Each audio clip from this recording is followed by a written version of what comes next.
Are you annoyed by broadcasters calling for baseball to be played the right way when you really just want to hear Sean Doolittle's Star Wars rankings? Do you hate that your owner traded away your favorite player just months after you bought their jersey? I actually just bought their jersey.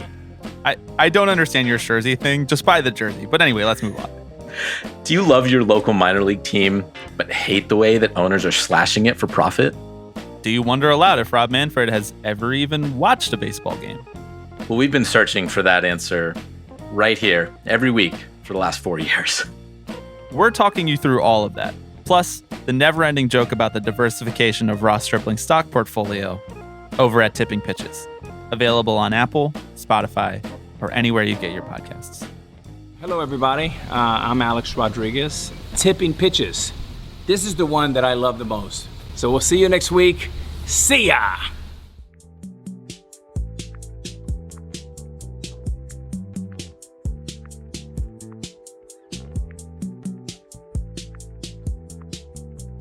Jeff, I don't know what episode we're on. 119? Something like that? I didn't put it in the doc, sorry. Yeah, you didn't put it in the doc. It's on the screen if you're watching on Twitch. I'm watching you, not watching Twitch. Hopefully some people are watching, though. It is episode 120. We are previewing the NL Central. We're doing it live because we're trying Twitch out still. It's got to be the most exciting division in baseball, right, Jeff? I mean, clearly it is because I'm having a beer while doing it. So, I think that's if it wasn't super exciting. I am too. I'm drinking a Call Me Maurice from Duclaw Brewing in Baltimore. I've been on a real Maryland beer kick. I like Duclaw. As long as doing can checks, this is The Way Things Were by Marlowe Artisanal Ale. It's an American pale ale brewed for Marlowe and canned. Actually, they brew it. So they do it through 12% Beer Project, which was like an orphan brewery in North Haven, Connecticut, that does brewing and distribution for a lot of different microbrews without physical breweries. This is like 4 different hops in it. It's a solid enough kind of like New England-y, snappy pale ale. Mine is a hopped sour and peach flavored, if you didn't get it from the title. 7.1% for a sour. Wow. That's aggressive for a sour. It's aggressive for Twitch. Well, not too aggressive for the NL Central, though. It's one. Yeah, exactly. We're going to need something to get through it. Shall we start at the top? Let's go. All right. Your Milwaukee Brewers, okay. Jeffrey. Pacoda said, Pacoda's Milwaukee Brewers. Yeah. Pacoda says 90 and 72 currently. Yeah. The preseason projection was a little bit lighter. They signed Jackie Bradley Jr. because I guess we're just making the whole team out of defense. It's a lot of second basemen and a lot of center fielders. It's a lot of second basemen, a lot of good gloves, but a lot of those positions. Over or under for you? I have a guess. Craig, have you tried turning Pacoda off and back on again? I did. I tried it. I'm going to go under as well. Mm-hmm. Do you see any team in this division winning 90 games?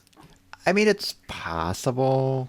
Of course, yeah. Of course it's possible. If there's enough sort of bad teams that they can beat up on the team. There's a lot of bad teams in baseball and in the National League and in the National League Central. So would it shock me if some team went 15 over 500 in this division and played a little over 500 against the rest of the league? No, it would not. I think that's fair. But you don't think that team will be Milwaukee? I think that team will be the Brewers, yes. Okay. Pacoda projects like 7 of their regulars to be better than league average, and most of them around league average, though. They had very few better than league average hitters last year, and one of them was Jed Jerko, who's no longer on the team. Yeah. Right. I mean, it seems to think the strength of this team lies in number 1, Christian Yelich. Sure. And then everything after that is like a bunch of guys between 100 DRC plus and like 107. It's just like a lot of guys. The rest of the lineup is between 100 and 107. Still, they did not have a lot of those guys do that last year. So no, and this is the problem. So like I remember talking about this at the time, but like Luis Urias is projected, I think, for right around league average, maybe like 102, 103. Do you know what I don't think he's last year, Craig? I don't. I don't think he's posted something better than 30% worse than league average in his career thus far. Is what I was gonna say. I don't know what he slugged, like 285, 294. Okay. Yeah. So like that's obviously a big difference from what he's done in the pros. I think, you look at what he's done in the minors and he's been fantastic. And I think that's what it's leaning on. Now, the qualification there is he was doing it in the PCL and part of that time with the racquetball in El Paso. Sure. So I think there are a lot of those guys that have kind of complicated histories. I mean, Omar Narvaez also projected to be around league average with the bat, maybe a little bit better. I don't have it right in front of me right now. He was like in the 70s last year on DRC plus. Yeah. But he's better than that. I mean, his career, he's been his problem has usually been with defense, not offense. I don't think this is a bad team by any stretch. Yeah. They get a full season at least of Lorenzo relative Cain. to the division. I think they'll finish above 500. Okay. I don't think they will finish 18 games above 500. I don't think they're the best team in the division. But they have a full season of Lorenzo Cain. They get Jackie Bradley Jr. You would expect Colton Wong, Keston Hiura, and Christian Yelich to be better than they were last year. Yeah. So, this is the playoff team, quote unquote playoff team, basically a 500 team.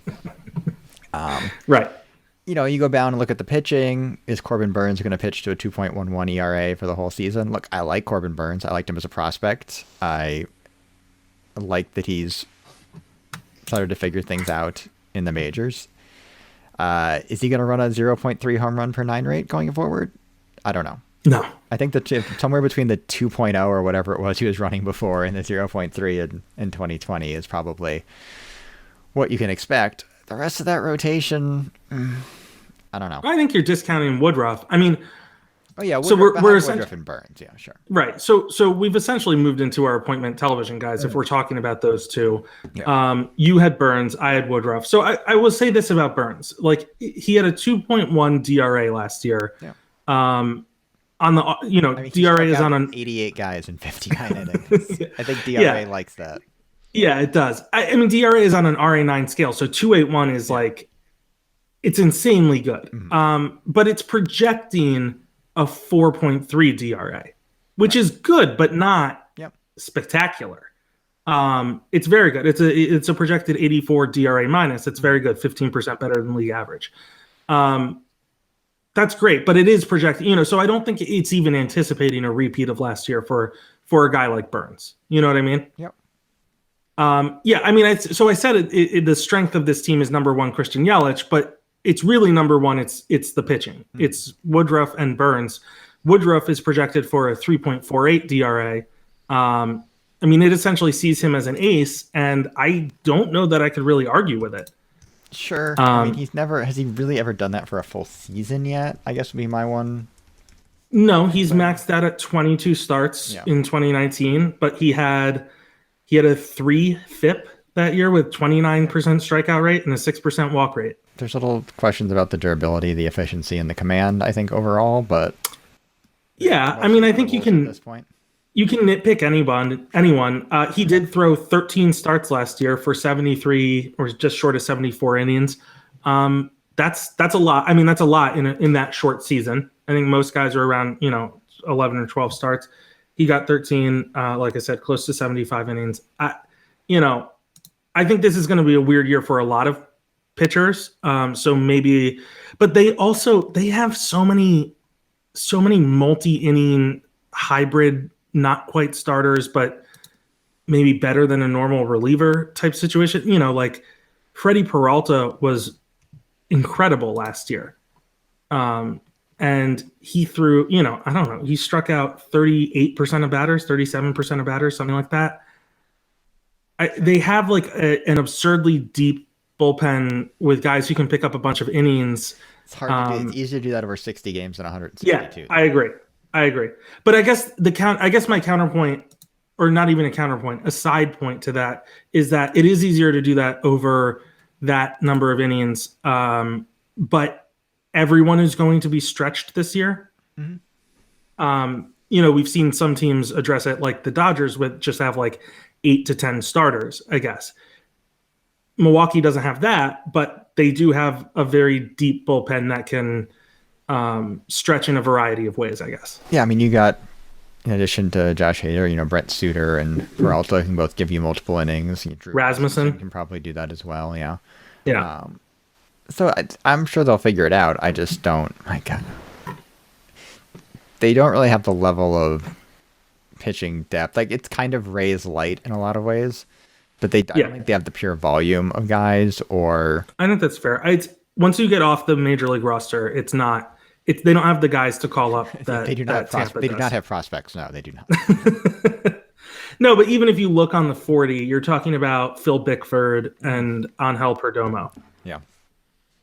So that's a tough spot to be in. Those are for remember some guys that hasn't even hit arbitration yet. And you're remembering some guys. Those are relievers, to be clear. They have Eric Lauer, who they got in that trade with San Diego. They have some guys like that, but some of them are already hurt. They have other Perdomos. They have Luis Perdomo, Dylan File. Like, those guys are upper level, but already hurt. I mean, the three starters behind Woodruff and Burns right now are Adrian Hauser, Brett Anderson, and Josh Lindblom. And it's tough. Yeah, it's tough. Even if you expect Lindblom to be a little better with a normal ramp up in off season. So you picked him as your breakout. You picked him as your breakout guy because we both picked pitchers, so we can slide right into that. What are you looking at with Lindblom that makes you top see level that? Stats suggest he was a little bit unlucky. In yeah. general. Mm-hmm. He pitched to a 5.16 ERA, but the DRA and the FIP both suggest he was average or even a little bit better. So I would expect that just to be sort of like normal positive regression. I mean, he's going to be 34 this year, so there is some risk in that as well. But I just think he's a guy that, and there's a lot of value you could use. Wouldn't really normally count Christian Yelich as like a breakout guy because it was more likely a down year than anything else. But you consider, Keston here re-breaking out, perhaps. Yeah. That was on my list as a potential. I actually had him down before I switched to Adrian Hauser, who was one of the other names you mentioned behind those two guys. I mean, I think the reality is like they kind of need both of these guys to do what we're talking about them doing. You mentioned Lindblom. For Hauser, he was really bad last year. I mean, even his FIP was 4.82. His DRA was over 5. But if you go back to 2019. 3.61 DRA, again, on an RA9 scale, that's like a mid-low threes ERA kind of situation. He was worth 2.5 wins, missed way more bats. I mean, he was struck out 18% of guys last year. It was 25 the year before, and in a bigger sample. So I'm inclined to, I've said this before on the podcast, but like I'm inclined to throw away weird 2020 seasons a little more easily. And I just think, like, given what he was able to show in 2019, we shouldn't ignore that. And I think there's a possibility he could do that. Again, probably not like 170 innings, like a full season, but, maybe 130, something in that range. And I don't know. He's been, I remember when he was on our prospect lists, he's always intrigued me as an arm. I remember seeing him out in Maryville. So I kind of always believed in the talent on some level. I did think there was a chance it might end up as more of a reliever, but I think 2019 gives me a little hope that he could do it in a starter role this year. My step back guy is Devin Williams. I mean, this is like... when you're basically perfect. Yeah. When you had a 0.33 ERA. Yeah, it's a little bit of a cheat, but he's also had some arm issues and... Yeah, it's tough to strike out 53% of the batters you face, as good as that changeup is. Yeah, I didn't pick a specific guy. I just said pick a reliever because they were all really good last year. I mean, not all. I guess, JP Fireeisen was not great last year. But I mentioned Peralta. Brent Suter was dynamite last year. I mean, I hope he is again, but I don't know that we can rely on Brent Suter to be that good again. He's been good for a couple of years. It's nothing specifically wrong with him, but, relievers are volatile. Justin Topa. Can you give me 3 facts about Eric Yardley? No, I can't. I was going to say Justin Topa, I know that they got from an independent league. He was throwing I joked about him on Twitter when I first saw him because I was like, this is the name of a guy that you make up, like that gets made up in MLB The Show, Justin Topa. And he was throwing 98 with late movement. Yeah. I mean, I do know where they found him, but I kind of like generically, I don't know where they found this guy. And all of a sudden he's throwing ridiculous stuff, at least on the fastball with a solid off speed. So I don't know. I mean, I think they've been pulling this with their bullpen for years, so maybe we should just give them the benefit of the doubt. But, everything to me about relievers is that at some point it's going to go south. So, yeah, I mean, I think Williams certainly will also take a step back. But who do you like on the farm to help this team, Jeff? Talk about a challenge right off the top. So I picked Mario Feliciano only because I think we've at least, and look, there's nobody really all that close. Aaron Ashby, I guess, could maybe get there in a relief role. Oh, do I get to talk about my Ashby fact? It really fired up Twitter the other day. We'll get there eventually. Okay. But it's like mid-90s from the left side with a pretty good curve, so you could probably drop, and command issues. He does have 4 pitches, but you could drop that guy in the bullpen if you needed to at some point, I guess. But with Feliciano, he's gotten a little further along in his minor league career. He saw some Double-A time. He's a 14 plate appearances in Double-A in 2019, which I think is the most upper minors experience of any of the Brewers' top 10 prospects. Yikes. And he's a catcher. And I believe he's on the 40 as well, so he could just be a guy that gets called up if they have a catcher injury. That's really this. Yeah, I mean, taxi squad thing where he's like maybe the third catcher that gets trail around. Yeah, my Ashby fact was that he is now I'm going off the top of my head. I believe he's Andy Ashby's nephew. Yes. But that Alan and Andy were not related. I went my entire life until like 10 days ago thinking that they were related. But they're not. Yeah. It's upsetting. I know. I'm sorry. Fun fact. Yeah. Your watchability rating for this team? I went with a 40. It's just not. Again, it's like Rays light, but it's not as good as the Rays. It's a nicer stadium than the Rays. Similar. American Family Field, Jeffrey. Oh God, we'll get to that in a second. It's just so bad. It's not good. It's not great. I did search for Miller Park and it still came up for the stadium review at least. But yeah, good uniforms. I'm not as big on the. I wish they had gone with the lighter blue with the yellow. Oh really? I like their. Doesn't. I don't know. I want more 80s baseball aesthetics in general. So. But overall, Good uniforms, good stadium. Yeah, Bob Uecker. Too many second basemen and center fielders I don't think can actually hit. Yeah, I went with 45. I mean, I like watching them. I mean, Yelich is absolutely a draw. We've talked about, we put an emphasis on pitching on this, and so between Woodruff and Burns, 40% is really watchable. I think Hauser could be potentially, but probably not. But I really like their uniforms. I like the colors. I'm not as big a fan of the lighter blue. Great logo. I don't know. I tend to like, for years they've been a team like I throw on in the background if another game isn't particularly appealing. So I've kind of, I don't know if it's just carryover from that, but yeah, I have them as a 45. It's not great. It's not great. So our stadium review. After doing these, we're more than halfway through the previews, I've started to figure out there's like 3 kinds of Yelp baseball stadium reviews. Okay. There's like people trying to see like every stadium in the country or whatever. Mm-hmm. Like baseball stadium tourers that leave Yelp reviews about each stadium they go to. There's people going for non-related to like going to concerts there and reviewing it like a concert venue that just happens to be a baseball stadium. Well, when you think about it, if you go, I'm sure those go really well. If you're a Brewers fan that's going to like 20 games a year or something, you're like going to bother to leave a Yelp review of American Family Field. I'll get that. I think as we started this whole thing with the Buca de Beppo reviews, I don't understand anyone who writes up these things. Fair enough. The third kind of review, which is an example I'm about to give in a second, is someone that really doesn't go to baseball games ever and just views it as like reviewing their local Buca de Beppo, for example. Okay. This is Pamela M. She gave it 5 stars. The only place to eat is the Spuds and Suds. Brisket, butter, sour cream, shredded cheese, a big-ass potato. Section 200's on the way to the dudek, but if you get to the dudek, you've gone too far. Welks.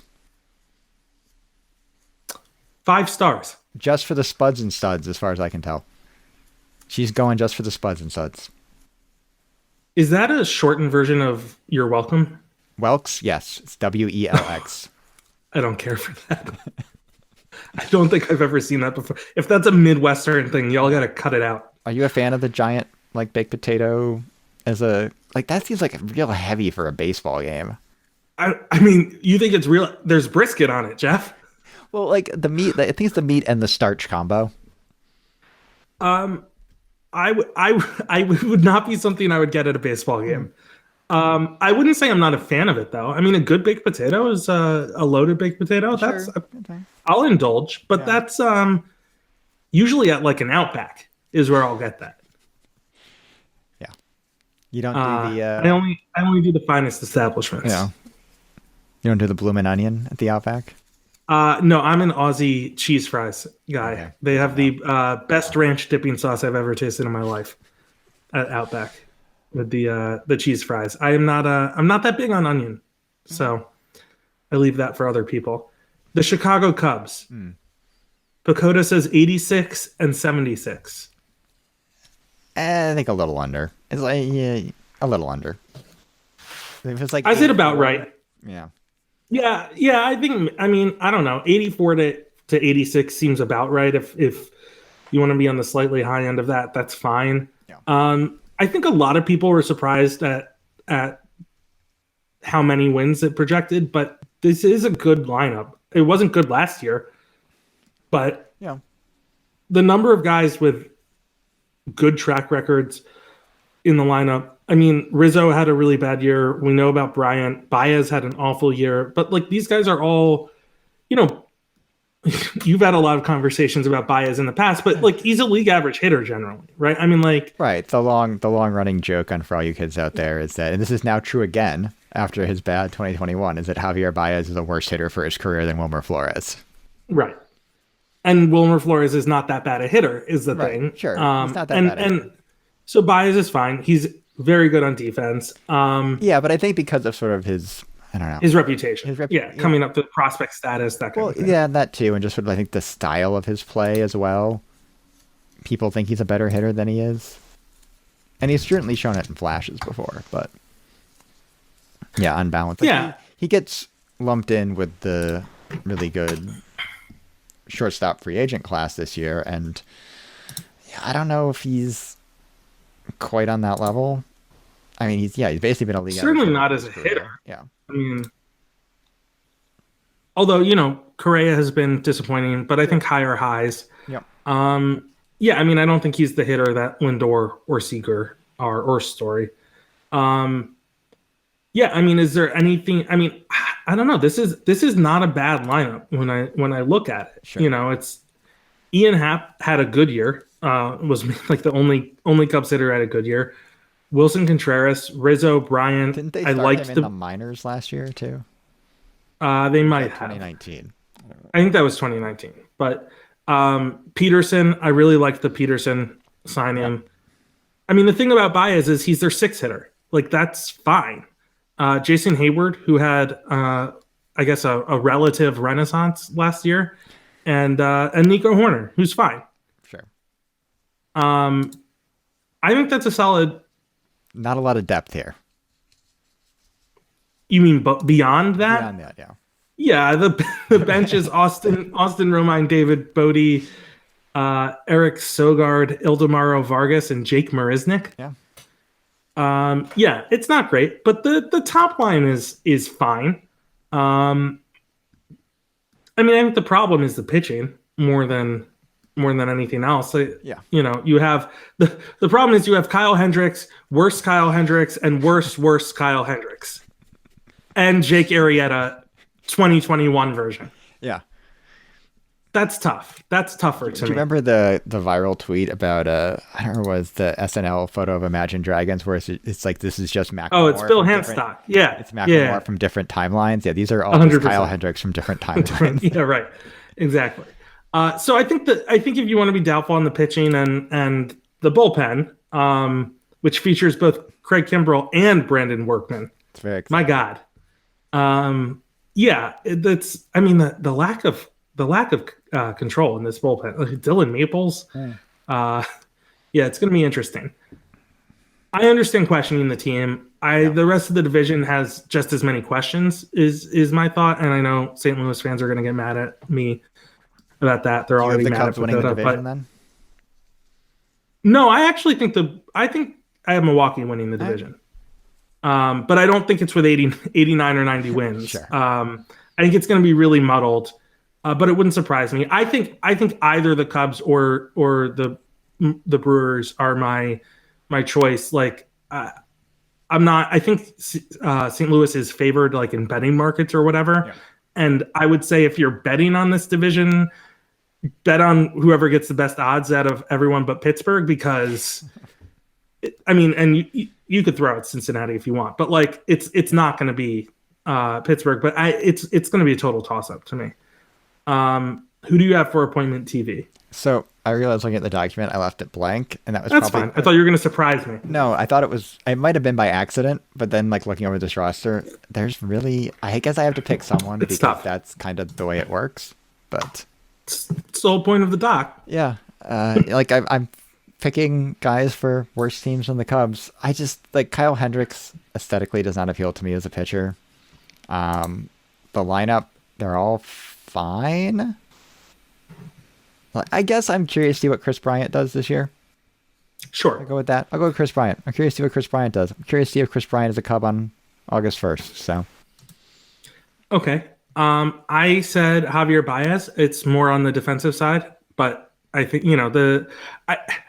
I do get like grumpy about Cubs Twitter freaking out over his snap tags and stuff like that. Twitter? Yeah, I know. Every time. But they are a thing of beauty. He is really good with his hands. He's a lot of fun to watch. I don't know. I think he's like the most aesthetically pleasing guy there. My backup would have been Jock Bryant home run. Jock Bryant. Wow. Combo. The beer, 7.1% is kicking in. Jock Peterson's home runs can be absolutely majestic. He has one of those really high finishes that is just really aesthetically pleasing. I've always enjoyed it as a Dodgers, when he would hit them for the Dodgers, I would just as much enjoy it. And I think he's going to hit a lot of them in that park, even with the slightly deadened ball. So that would be my backup. Who do you have as a breakout guy? Yeah, I think Javi Baez is going to just be Javi Baez again with a normal season. His usual, a little bit better than league average, power over OBP, good defense, 4-win season. Yeah, I mean that's certainly quite strong. I went with Peterson. Like I said, it's a small ballpark, and he hit them way out of Dodger Stadium, which isn't, I think, as bad as some people think to hit in. But I think his power in Futures what's that game batting practice at Citi Field in 2013 or whatever it was, and he was putting balls like up in the top deck in right field there. Yeah, he's got. I mean, he sells out for it, which is part of his problem against lefties. Which I guess we're going to see if he can address that or not. But it's beautiful when he gets a hold of one, and I think in that ballpark they're going to look even bigger than they do in other ones. So, I think he's actually just a really good fit as a lineup lengthener for them. Solid OBP, a lot of power. I think he'll work out there. My step back guy is Zach Davies. Craig, do you know what Zach Davies' ERA was in 2020?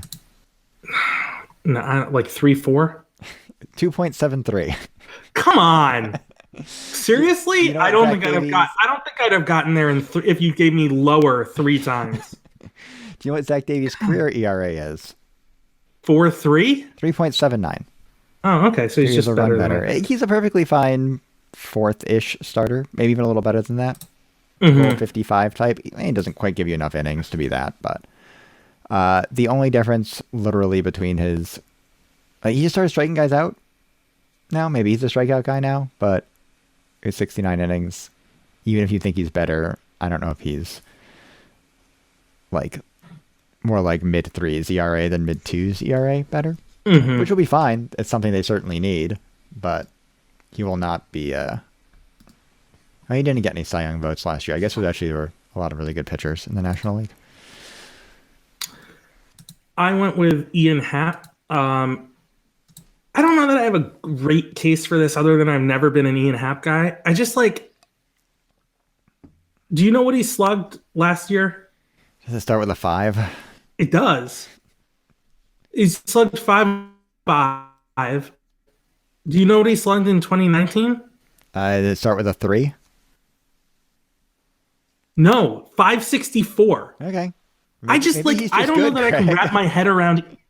I know this is what I'm saying. But I don't know that I can wrap my head around Ian Happ 5. It's like a top, 30 slug top guy. 10 pick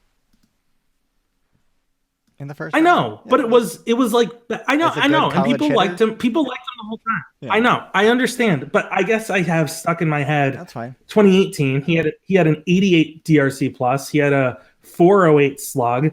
I don't know. I just I think I thought he was going to hit for more average than he does, but he gets on base a ton. He had a 124 DRC plus last year.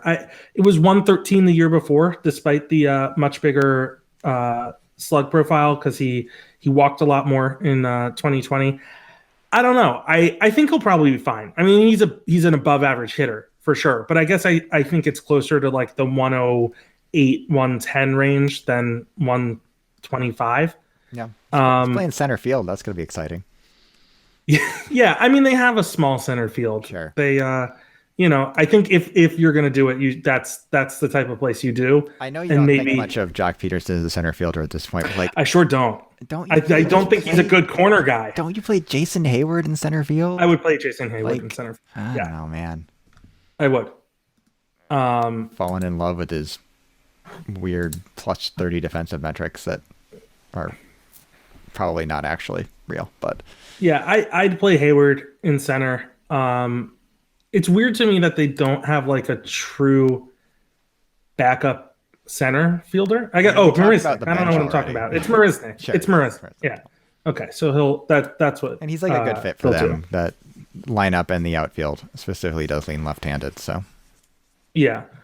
All right. Another fun factor on the farm team. So they at least have upper minors guys in here. Braylon Marquez is the obvious one. Again, a guy that if he goes to alternate site / AAA and proves he can start in the medium term at least, back end of that rotation is Trevor Williams and Alec Mills. Oh, I like Marquez. I'm really interested to see if he can start. Right. I think they should at least try it. I mean, the other guy we didn't mention is Adbert Alzolay. Yep. And Alzolay, they could use him as sort of a long man or a multi-inning guy or a. I think you don't think he'll get a chance to start. He might. Shelby Miller's kicking around too here. I'm just saying, Shelby Miller's kicking around here too. In the year of our Lord 2021. The other thing is if Kimbrel's really bad and Brandon Workman's really bad, both of which are things that are possible, Alzolay and Marquez could be interesting late inning relievers. You go with Rowan Wick or Ryan Tepera, yeah. No, Cy Young vote getter Ryan Tepera. Yeah. I mean, or Brad Wick. Is it Wick? I don't know how to say his last name. Brad Is he Wick? hurt? The lefty? Wiek. I don't know. Well, that's Rowan Wick. I think they have Brad Wick. No, they have two. There's two different guys. Yeah. Or Wick and Weck. I think it's Weck. I think it's Brad Weck. Is it Weck? Yeah, I don't know. He's been a Mets prospect for 3 years, and I've already forgotten how to pronounce his name. He was pretty good, if I recall. Yeah. Is he somewhere else now? He might have. Kansas City. Always bet on Kansas City with that. Yeah, but I guess he was not. He barely pitched last year, so what do I know? He is still in the organization. Okay. Anyway, it's Rowan Wick is the good one. Sure. Anyway, yeah. All that is to say, they've got a couple arms that could, and I think will probably fill significant roles for them this year. And they don't have a lot of pitching depth, so that would be good. Yeah. Also, it's 100 miles per hour. Who can complain about that? Watchability rating.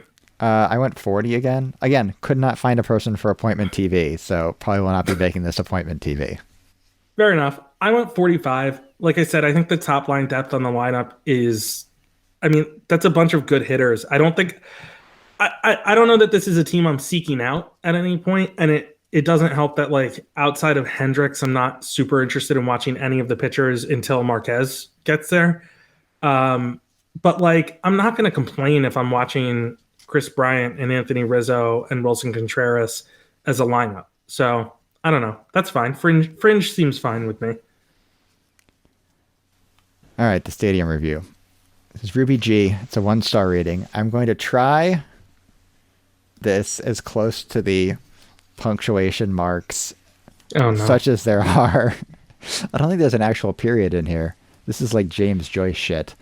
There is one, but it's not supposed to be there. Yes. I mean, it's supposed to be there. It's just supposed to be next. It's like a space over from where it should be. I traveled to Chicago all the way from California to see the Yankees play the Clubs on May 5. I was treated very bad, got thrown out of stadium for supposedly being too drunk. I only had 2 beers and was not drunk. I felt there was another reason why I was getting thrown out. I had all my LA gear, so I tried to ask why I was getting thrown out and if I could speak to a manager, which never happened. Now, take in mind it was a baseball game, and there are tons of drunks around on May 5th that could even stand or walk. And here I'm asking why am I getting asked to leave the stadium, because I was obviously not drunk enough to be asked to leave after 2 beers. I bought tickets again to try to go to talk to someone to help, even if it meant me paying again just to talk to someone who can help, and got told by the same guy to leave again. Yes, I had a potty mouth when asked to leave twice. I was getting asked to leave when they finally brought over a supervisor. Now, I didn't know that you couldn't have freedom of speech when you ask why the fuck I am being asked to leave, but I was upset. Well, I guess they base it off that and feed into his partner's bullcrap. I never thought you couldn't curse at a baseball game, or apparently have 2 beers and say a bad word and get kicked out of the place. I definitely think it has to do with me having my LA gear on and maybe for speaking my mind, all for trying to make it compliant, only made it worse. Just know I would never pay again to see that stadium. Well, she already paid twice, so why would you pay again? There's a lot going on there. I mean, this is like the one that we read about Citizens Bank Park, but this is a person from LA in LA gear flying to see the Yankees play the Clubs. Yes. Like I said, Yelp reviewers are not your average baseball stadium goer. I don't feel like it's a representative sample. Yeah. All right. Yeah. I mean, sure. I'm sorry, Ruby. That's tough. Third in the NL Central, the St. Louis Cardinals. Pacoda says 80 and 82. I'm taking the over comfortably. Okay. I think over. I don't think it's by much. Really? Yeah, I don't. Mid 80s. I'm going like 85 win team. I guess that's a lot. 5 wins is a lot. Sure. But I don't know. 84, 85 wins. I think this is the best team in the division. It doesn't really do it for me. Which neither of the other 2 teams we've discussed do either, to be clear. But I don't know. They're definitely stars, but after Flaherty in the rotation, it's not great. The bullpen is, I don't know, I guess there's depth. The bullpen's pretty good. But the lineup after the top 4 are not particularly good. I don't know. I mean, what is it that you're really liking here? I mean, I know you're going to say the stars, the names of the stars here, but like, I mean, Chicago has some too, you know? I think there's significantly better depth here than for Chicago or Milwaukee. I think if the bullpen's not quite as good as Milwaukee's, it's close. And yeah, I don't know what you do with Carlos Martinez at this point, but they're starting him. Yeah. I mean, I guess that's what you do with Carlos Martinez at this point. I guess that's the one place where you look at if somebody goes down with an injury, it's like Johan Oviedo and Jake Woodford, which is not ideal, but I mean, they're fine. That's fine. 6 and 7. Yeah, I mean, that's fair. My problem isn't with 6 and 7. It's with like 2 through 5, I guess. Yeah, I mean, it's also like Adam Wainwright's still a perfectly fine major league starter. I mean, he was last year, but he's like 40. He is like 40, yeah.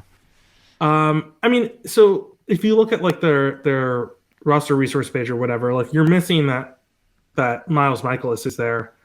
Right. and will be back. And I know some people like him. I've never been that big a fan. You know, Dakota Hudson is around, but like Carlos Martinez, like you said, you don't know what to do with him. They don't really know either. He's 29. He's going to be 30 later this year, and somehow they still don't know whether he's a starter or reliever. Like I don't know how that happens at this point. Just like make a decision and stick with it. He started 5 games last year, averaged 4 innings a start, and had a almost 10 ERA. FIP was close to 7.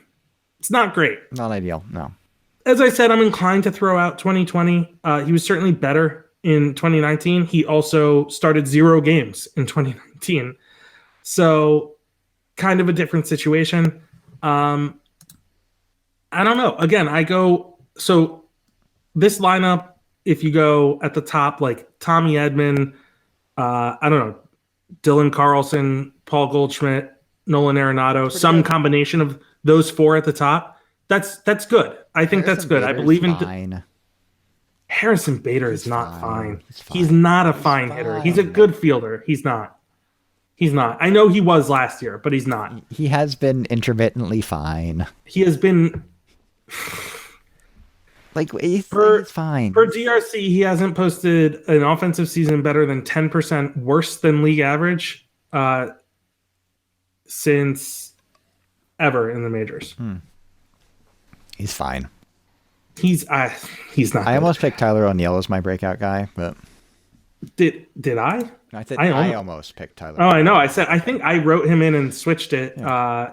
I switched it. So okay, first of all, appointment television. I mentioned Carlson. That's your I guy. went with Dylan Carlson just because I think he's a weirdly kind of the linchpin of how good this team is going to be. Because they need that extra bat to extend the lineup a little bit. He was very good after he came up the second time from the alternate site. Mm-hmm. Yeah, I'm curious to see what he does. Likewise, I mean, fish in a barrel. I took Arenado. Sure. I mean, I'm curious to see how he bounces back after a down season in Colorado. The shoulder injury. Shoulder injuries can be weird, but they can also just take like a year and a half to come back from. Yeah. Sometimes. So I'm interested to see what he does offensively. I think appointment TV, it's his defense on top of his offense. It's not that complicated. Your breakout guy. I can't believe you went back to this well. Look, my first top 101 at Baseball Prospectus before the 2017 season, I ranked Alex Reyes as the best prospect in baseball. I shouldn't say you were on those calls too, Craig. You wanted it. Yeah, sure, fine. Alex Reyes as the best prospect in baseball. And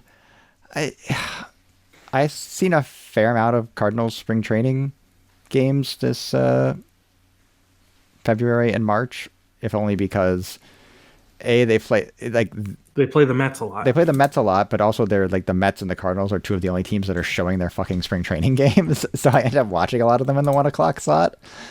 And he's looked really good. Sure, he's relieving. He might be their closer.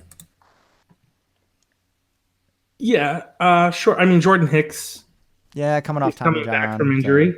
Andrew Miller's in there too. I think Giovanni Gallegos closed for them last year. Yeah, I mean, they had that weird thing where they were going to close Kim, and then he was like one of their best starters. Yeah. My breakout guy was Tommy Edman. Sure. I don't think he's going to do what he did when he debuted, where he was the Cardinals Devil Magic guy. All right. Which was, again, slug 500. That's not Tommy Edman. I don't care if he's like that 15 pounds. I don't care if he puts on 15 pounds of muscle every year. At this point, like he's not a 500 slugging guy. But he was not good last year, and I think he's better than that. Yep. I think he's probably like, he was a 3-win player or so in 90 games in 2019. I think he's probably close to 3-ish wins over the course of a full season. I don't know if that's a breakout, but I think it's something that they need, given they let Colton, he was part of their depth, and now he's the guy. And so I think they need that. So who was your step back? My step back is Kwang Young Kim. Craig. Do you know what his ERA was last year? Yeah, it was like below 2, wasn't it? 1.62. Yeah. I don't think that's going to happen again. No. 24 strikeouts in 39 innings. Yeah, it doesn't miss any bats. Doesn't feel like, look, the stuff's Do you want to guess what his DRA was? Does it start with a 4? No, it does not. Does it start with a 5? Am I going in the right direction? 5 on the button. Yeah. 5 on the button. I don't know. I will confess to not watching a lot of Kwang Yun. He can pitch. I mean, he can really pitch. Like, he knows what he's... That doesn't count. It's like, whatever. He's left-handed. It's fine. Crafty lefty guy. Yeah. No, he can legitimately pitch, but I think when you strike out 5.5 per 9, it's a problem. That's a problem. My step back guy was De Jong. De Jong? I don't know. I don't know. I just I don't know that I buy his level of performance in general. I know this is what he's been. His strikeout rate jumped 6%, percentage points, I should say, last year. His ISO fell off the table. I guess it's maybe not a step back because he was closer to a league average bat before and was below this time around. But I guess I'm saying, like, I believe last year was more real than the years before. And again, that's why I think they need Carlson, as you said, as a linchpin. I think that's why they need Edman to be kind of the breakout guy, because with De Jong, if he retains that step back, Yadier Molina, they just keep bringing him back. 39 years old as a catcher. There's no power there whatsoever. It's completely empty average. Harrison Bader, who I think we both agree is bad on offense. Do we both agree on that? No, I think it gets weak really fast, and I think De Jong is part of that. And like Matt Carpenter, his bat is just molasses at this point. I don't know where help is coming from. Maybe Andrew Kisner, I think is how you say it. No, I mean, whatever. You can't have it's. No. I don't know. I just don't know if that's going to work. I don't know. And the bench is it's pretty thin if you don't believe in Carpenter. Yeah. So who can help if not on the bench? Well, if you don't believe in Matt Carpenter, there's Nolan Gorman, who has been getting a fair amount of run in spring training. Obviously a third baseman, and that position seems to be occupied for the near and probably long term by Ryan Arenado. But Tommy Edman is second baseman right now. He can certainly move around. He can play like 7 different spots. And they've had Gorman taking balls at second in spring. I don't think I've actually seen him play there at all, but that might just be a thing they're working on the side until they feel more comfortable putting him in games. You don't want to, like, Ahmed Rosario the guy at a new position in spring training probably. But he hit some big bombs. Yep. He's looked generally overmatched, which fine. He only has a little bit of double-A experience. He might be able to beat Tyler O'Neill in an arm wrestling contest. It's all good things. And he might be up in short order if need be. Yeah, I mean, I think... Oviedo I'm not worried about. I already mentioned. Those are the other 2 guys that are in the... Yeah, I mean, people like... Zach Thompson. I think we had a question about Oviedo in the chat yesterday that we didn't get to. I mean, what are your...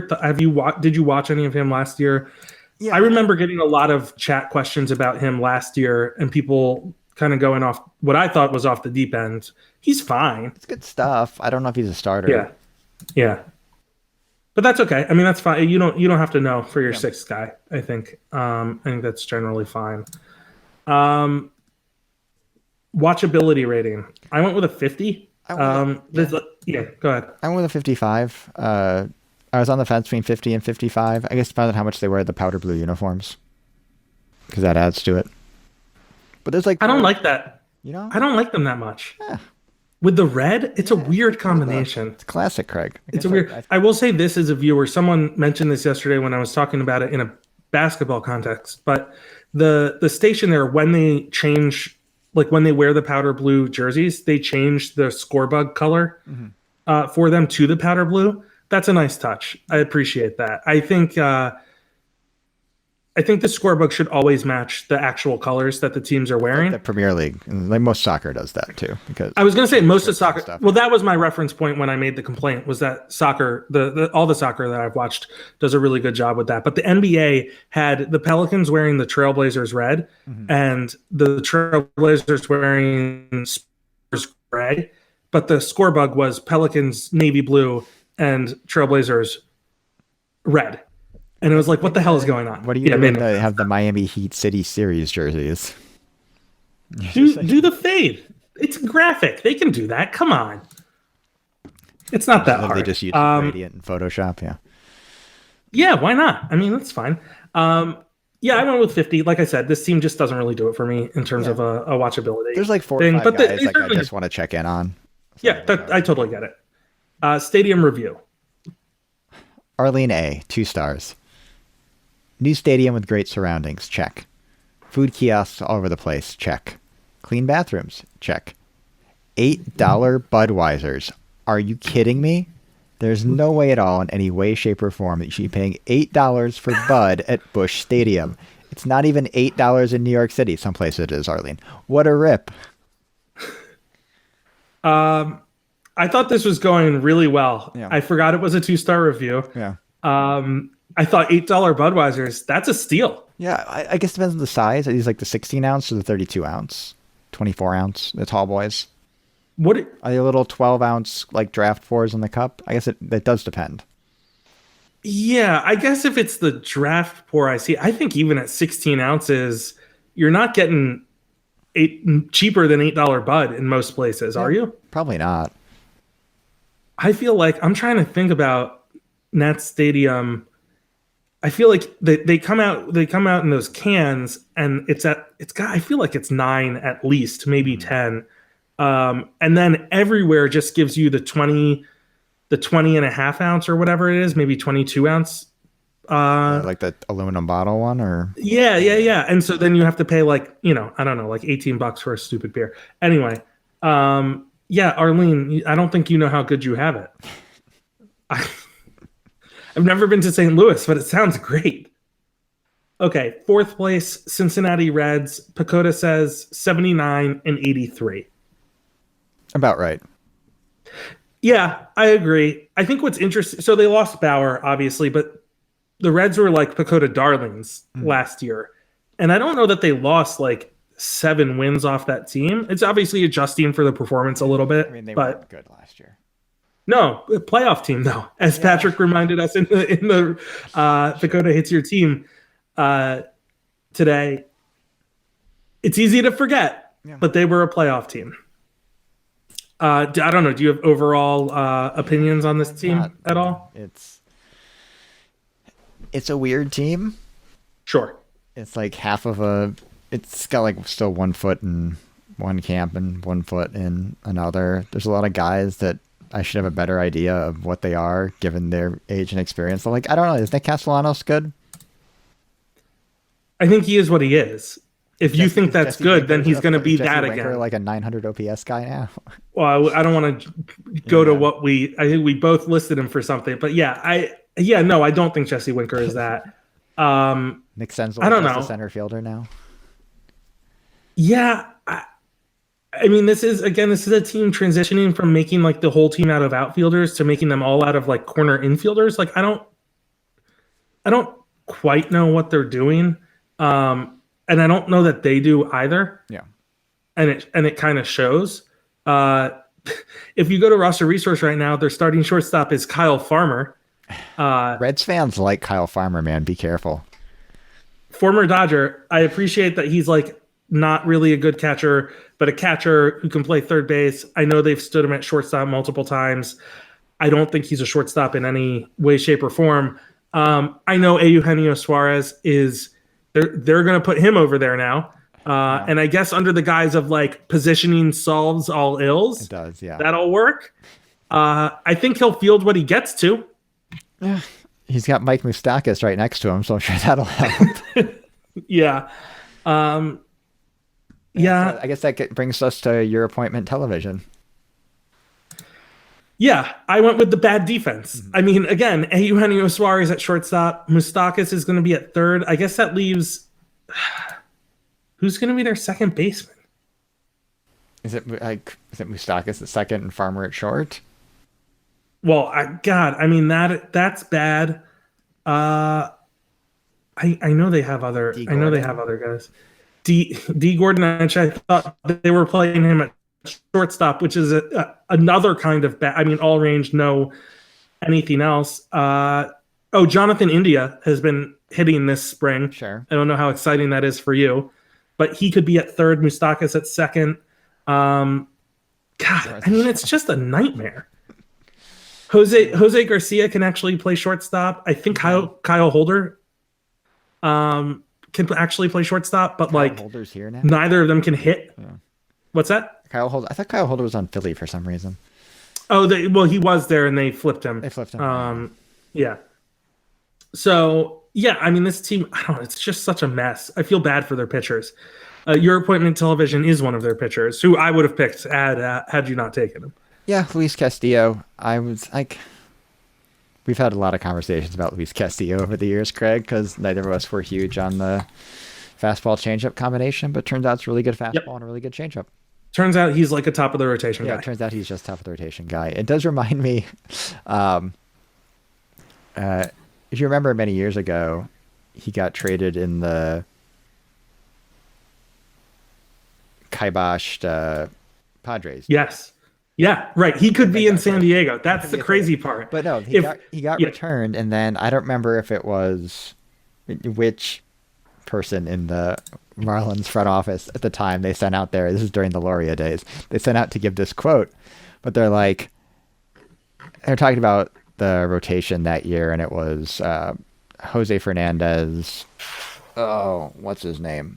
That they gave was it Wei Chen? They gave 5 and 75 to, or something. Wei Chen, yeah, I think so, yeah. And then Luis Castillo, they're like, we have 3 top of the rotation starters. Luis Castillo has 3+ pitches, and I'm reading this article, I'm you just tried to trade him to San Diego, and then 2 weeks later they traded him to the Reds. Right, for what was it, Colin Ray? Right, I mean, it wasn't even yeah, and then they trade him to the Reds. Yeah. For Dan Straley. Yes. Who I know was trendy at the time. He was. But now one of the best pitchers in the KBO. Luis Castillo is one of the best pitchers in Major League Baseball. Oh, so I should, okay. So the trade was at the deadline. It was Castillo, Carter Capps, Jared Kozar, and Josh Naylor to San Diego for Andrew Cashner, Tayron Guerrero, and Colin Ray and Cash. And then to fix it, they swapped Colin Ray back to the Marlins with Castillo going back to the Padres. Okay, sure. Or sorry, the other way around. Yeah. From the Padres. Right. Anyway, they flipped him. Not important. Anyway, you're a breakout guy? I went with Amir Garrett, who it sounds like is going to be the closer. And I've always been a huge fan of. And he's just I think he's going to be one of the better closers in baseball. He's homer prone. Yes, that is a concern of mine. But it's the that's the park he plays in. That is the park he plays in. It's really fun, and I think the he's extremely fun. Miss a lot of bats. Yeah. Yeah, I think I'm trying to pull up his usage, but he throws the slider a ton, right? Time, yeah. So I think as a lefty, 56% of the time slider, 40-ish% of the time fastball, and the rest is sinkers. So I my concern with him as a breakout guy is that as good as he is, throwing sliders that much against right-handers and being that homer prone, I don't know. I mean, I think you run some risk there. You know what I mean? But he's a good pitcher. He's undoubtedly a good pitcher. He's extremely fun. So I certainly get that. I kind of said 2. One of them I think is not going to surprise anyone. TJ Antone was incredible last year. He's one of those spin rate guys that everybody loves. But I think he's legitimately good. I mean, he also added 7 miles an hour. I was going to say he added velocity. It seems like that's holding. I know he got a little bit nicked up already, so I said if healthy. if he doesn't count, I think Tyler Stevenson's like good. I think he's like a starting caliber catcher. I know they're platooning him. Barnhart is beloved there, and I think he's solid. That's fine. If you want to have a 1A, 1B, that's totally fine. You protect both guys. Have the greatest durability track record either. So no, he doesn't. And he's really big for a catcher. I think he's like 6'5", 6'4". So, I get that, but it was 8 games last year. He was fantastic in his 20 plate appearances. But I think he can just like legitimately hit. I don't expect him to hit for average, but I think the power's there. I like the approach. I don't think he's awful defensively either. So I think it's good. Yeah, right. He's okay. So I don't know. I think he could be a starting caliber catcher in the time that he gets. Yeah. We both picked Jesse Winker as our step back. Yeah, I mean, I'm sure I like Jesse Winker. I liked him as a prospect. I never did. Yeah, I don't know about 544 slugging, but he always had. Yeah, I don't know about that either. Power in there. His prospect career was marred by a bunch of wrist injuries.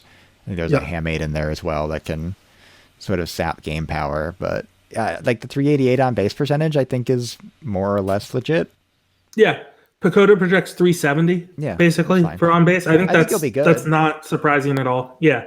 I mean, Pacoda has him with a 122 DRC plus. Yeah. That's very good. I've just never been in on him as a prospect. I think he can really hit. I mean, what's interesting to me is he's not hit for average. And I thought that was what he was going to do well, if anything. He's a career 280 hitter, which is not okay. The last 2 seasons when he's been closer to, healthier and better. Selling out a little bit to get more of that power into games. Yeah, and it worked. I mean, it worked last year, certainly. Yeah, I mean, the last 2 seasons, it's 167 games and 38 home runs. So, right. So, yeah. But I don't know. I'm not buying that level of breakout. I think if you wanted to say he was going to be, 115, 120 DRC plus, fine. I don't see it as like I don't know what he was specifically last year, but I think WRC plus was closer to 140. I don't see that being the norm. He was 126 for DRC plus last year, so I guess that's a little skeptical. They already baked in the fact that this is probably not real. Yeah. You factor on the farm. I think Nick Lodolo. Again, this is outside of Stevenson and maybe Jose Garcia. This is not a lot of close to the ready major league guys, and Garcia looked horribly overmatched in his first go around as well. So I'd give him, and he was jumping from advanced day. So fair enough. I would give him a consolidation season in the minors this year, as much as he can get one. They're gonna potentially need starting pitching, and Lodolo's a guy that could move quickly as a polished college arm with some time under his belt, albeit not a lot of actual professional in-game innings on the mound. He's not on the 40. He's not on the 40. He's not even super exciting, but if they do need to kind of like a bulwark number 4 starter with more potential past that, I think he could be that in short order at least. Yeah, I mean, I think, like you said, it's a little bit of a weird system, but Tony Santillan is on their 40. Sure. I mean, look, I'm just saying because he's on the 40. They traded for CNL Perez. Perez too. They have both the Perezes. Yeah, right. So I mean, I don't know. I think there's a little bit of a line in front of him. I do think he's better than those guys. So if they're at all in any sort of race, they're gonna want them. They also currently have Carson Fulmer, who is like this year's Adam Rosales. He's not starting. Not doing it. He's not doing Carson Fulmer discourse in 2021. I think it's hilarious. He's been cut. He's been like cut and picked up like 4 different times this offseason. Yeah.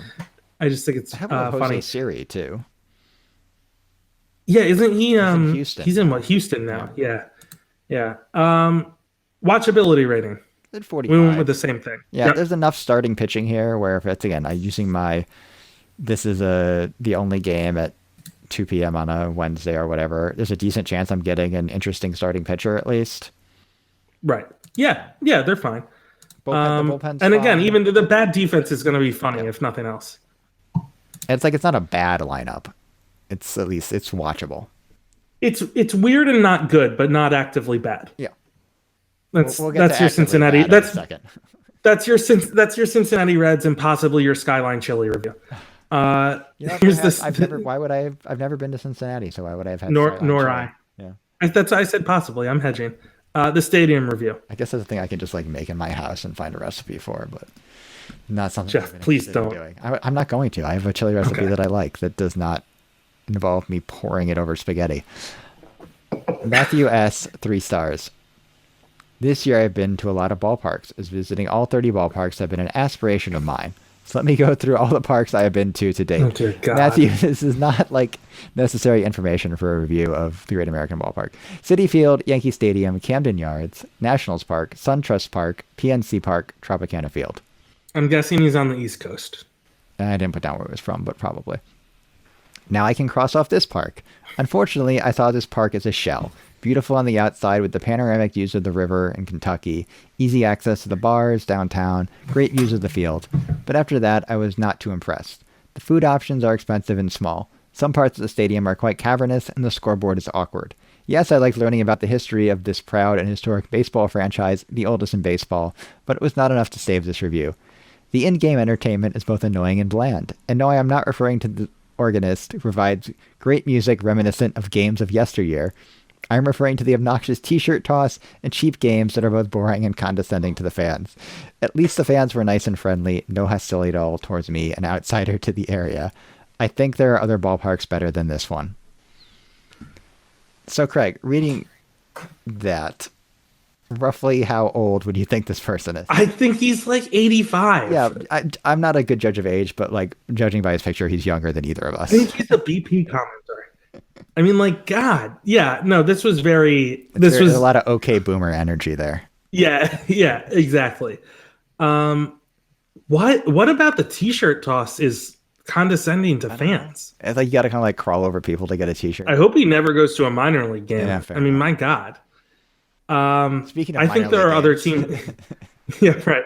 I was going to say, I think there are other teams better than this one, but yeah. The Pittsburgh Pirates. The time is here. Oh, yeah. Pacoda says 60 and 102. This might be high. Here's what I'm going to even tell you, Jeffrey. Since you entered this in the prep doc, yeah, Pacoda sees them now at 62 and 100. Okay. That might be high. I don't know what they did to deserve that. It's like after they signed Todd Frazier, maybe. Oh, probably. Yeah, Tyler almost Anderson, certainly. Maybe Tyler Anderson. Both of them, I guess. Yeah, I think that's high. I don't see it, and not only because I'm not going to watch this team and I'm not going to see them, but I don't see it. Yeah. Appointment TV. Brian Hayes. Sure, I didn't fill it out. I didn't like. This is not. It is Brian Hayes. That's all you can say. Their jerseys are nice. I like I like their jerseys. Gorgeous park. Of course. We'll get there, I suppose. But this is an abomination of a team. Yeah. So breakout, step back. I think we can be a little bit. Sure. I know Brian Hayes is the I did breakout. this gimmick last year with Joe Adele and the Angels. It didn't work out well for him, but we're just going to go back to that well. Yeah, that's fine. I don't have a problem with that. I mean, there's answers for the Pirates. Some people are still buying Colin Moran. Yeah, I've never seen it. I just want those people to tell me what they think Colin Moran does well, and will do better. He's a first baseman. Yeah, now. I don't know. Like, I will honestly tell you, the other guy I thought about picking for a breakout was Phillip Evans. Yeah. Just because, I mean, not in any real sense, but he was having the freaking year of his life last year, and then in extremely Pittsburgh fashion, broke his face fielding a ball. I mean, like, in a collision. I feel terrible for the guy. He was hitting 359, 444, 487. Yeah. I will note that was with an 85 and a half mile per hour exit velocity. I've seen a lot of Phillip Evans. He's got like doesn't seem sustainable. Yeah, no. I mean, look, but that's like, but could he have a weird fluke season where he hits all right? Yeah. Sure. Not the only person on that bench that has suffered a catastrophic baseball injury on the field either. Oh, Dustin Fowler. My God. This is like a graveyard of remember some guys. I mean, good Lord. Where we can't even get Cole Tucker on this team? Apparently. What is the purpose of this team Kevin Newman if not to figure out what the hell Cole Tucker is? Yeah. They've been trying him like the outfield. I know he was awful. Too. They were, but I know he's awful. But probably because they got to like dredge up the carcass of Jordy Mercer for the however Kevin Newman, whatever. Is he a shortstop? He's like a second baseman. Shortstop. I don't understand. I don't understand this team. I don't understand it even a little bit. The step back, I put the franchise. This year is just, I mean, it's bad for the franchise. Yeah. I'm going to repeat what I said on Twitter. By the way, it was in context of the essay for the annual. I feel so bad for the fans of this franchise, but I love them because you can just go in on the Pirates and they'll be like, yeah, and not only that, here's a personal story where Bob Nutting was rude to my wife, so fuck him too. And like they just always just pile on and say like, you know, you don't even know the half of it. And they're right. I don't know the half of it. And I'm still embarrassed for the franchise. Where are we? Factor on the farm. Brian Hayes. Great. Do they have anyone else? They have a good system. Sure. In terms of O'Neal Cruz. Do we want to get into? I'm get into O'Neal Cruz. He's a center fielder now. They've been playing him all over the place, all over the park, and Rodolfo Castro. He's not going to be. Like, I can get you to talk about Rodolfo. I do like Rodolfo. I like the new swing. Those are things. Those are things that I like. I got a good. Who did I just get a good report on from spring training? Max Kranick. I just got a good report on from spring training. He's never been healthy, but if he's healthy, he could, I guess, be a factor this year. Sure. Watchability rating for Miguel Yajure, if you want to. They did, yes. I'm not a big Miguel Yajure guy. This is a 30. I said 20. What's Cabrian. if this? The answer is Cabrian. Okay, I'll give you Cabrian, but Jeffrey. Yeah. If I may, I believe you've said this. Why are the ends of the scale there if you're not going to use them? I mean, there's a couple teams I would give a 20 to, but the Pirates are not one of them. Really? Who do you have worse than the Pirates right now? I mean, the Orioles. Colorado? The Orioles are a 20. The Rockies are a 30 just because they're so damn weird. Trevor Story. I mean, if you're going to give it for Hayes, it's a Trevor Story. You can see like almost anyone hit a 500-foot home run in one of those games. So, yeah, I mean, look, I agree with you on. I don't know. The pitching might be better in Baltimore. Baltimore is projected for 66 wins right now. Yeah, the Pirates are projected for 62. I don't know. This is anyway. Hit us with the stadium review. What is the hashtag I made up? Play obscene for green. Oh, is that what you did? I don't know if I'm on board with that. I think I did it in the Marlins team preview, yeah. Kevin S., 3 stars.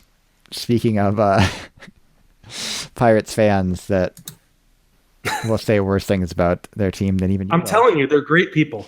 5-star ballpark with a 1-star baseball team. Please, please, please help me continue to justify my lifelong love of baseball and the Pirates by pretending to give just a tiny amount about the product on the field. Here's what I'm going to say about this. I have no idea what year it's from.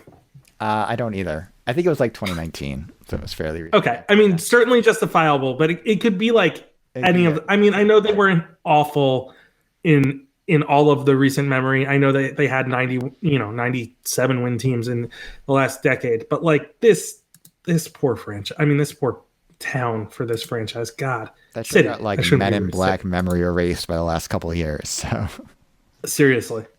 I will note, someone just said I'll forever associate O'Neal Cruz with Sam Miller's Big League Derby alternate universe. I love the Big League Derby idea. That was a tremendous article. And yeah, it's good that you associate him with that and not some other things, I guess. But yeah, I couldn't agree more. Jeff, I think that'll do it for us. That will. Well, thank you for doing this, for suggesting it, for doing it, for co-hosting it with me. thank you to everyone on Twitch who joined us and commented and listened. Thank you to our listeners on the podcast for joining us for this episode of Five and Dive, brought to you by the Baseball Prospectus Podcast Network and our Patreon supporters. You can support us on Patreon at patreon.com/5anddive, and you can get in touch with the show at 5anddive@baseballprospectus.com. Well, that reminds me, we got an email, Craig. Yeah. Which I guess this is as good a time as any to read it out.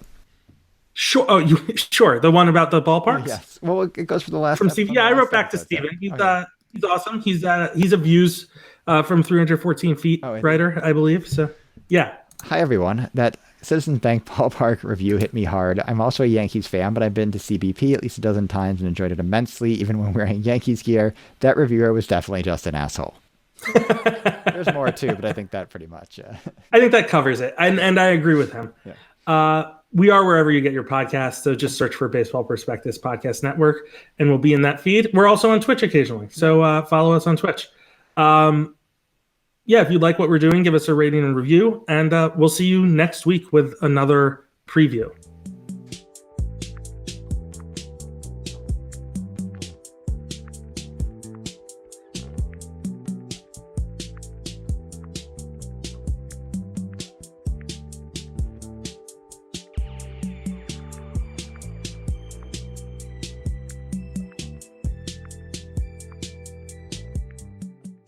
The rich and powerful want us to think the economy is a line on a stock market ticker. That's wrong. The economy is powered by us. It's what we create, what we buy, what we need.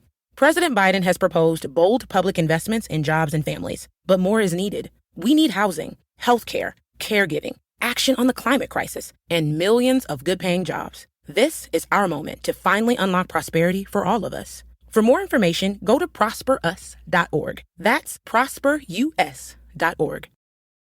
Peacock fuels your true crime obsession with exclusive new originals. John Wayne Gacy, Devil in Disguise. Clowns can get away with murder. And Epstein's Shadow, Ghislaine Maxwell. She inherited Jeffrey Epstein's secrets. Plus the most bingeable crime series, Snapped. Sign up now at peacocktv.com. Streaming only on Peacock. John Wayne Gacy killed 32. Straight from the killer's mouth. They want you to believe that I alone committed these murders. The new gripping 6-part documentary series, John Wayne Gacy, Devil in Disguise. All episodes streaming now, only on Peacock.